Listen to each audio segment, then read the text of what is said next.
Claire, so what was it like when they first told you you needed a kidney transplant? I was in an office, in a doctor's office in the city in Perth, which I travelled a couple of hours to get there with my mum and dad. And I had this doctor who I hadn't met before, who was quite senior and obviously had been doing it for a very long time. And he very bluntly, very matter of fact said, "You are going to need a transplant within the next 6 months." And I remember just dropping my head into my hands and bawling, crying. And he did not stop. He just kept powering through all the things that were going to happen. Right. My beautiful dad, though, he said, "Hang on, mate, you need to stop," and he came over and gave me a hug. But yeah, I was really, really angry about it, to be honest, because sort of, as I said, I wasn't unwell. And I kind of thought that I was just going to the nephrologist and they were going to say, "Oh, you need to alter your diet a little bit or drink more water." So to come out and have them say that I needed to get a whole new transplant, I was devastated.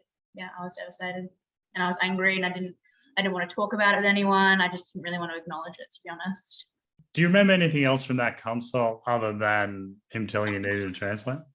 Nothing. Absolutely nothing. Everything is just a complete blank after he said you're going to need a new kidney by Christmas, which is 6 months. So everything else, no idea. Which is quite common. It's exactly the same thing that happened to me. You're in there for 40 minutes and you only remember those words. Yeah. So once you were told, and you obviously you're angry, upset, and you go home after that appointment, what was the next stage while you're at home and you're thinking about it? What happened then?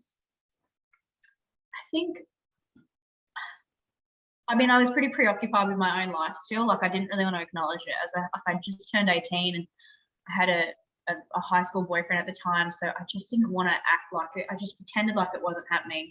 And I was just going about my life. Whereas, at home when I was with my mum and dad, they were obviously freaking out about it. And I knew what was happening next. So I knew, we were going to go and start getting blood tests, and I was going to start seeing a regular nephrologist next town over in Bunbury, because I'm from a small town.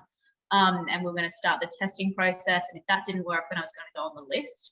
And I'm sure that it probably stressed me out at the time, but I mostly remember just trying to act like it wasn't happening and trying to just live life as normal as I could before I got the transplant, and try not to worry about it, because, I was still quite young. So.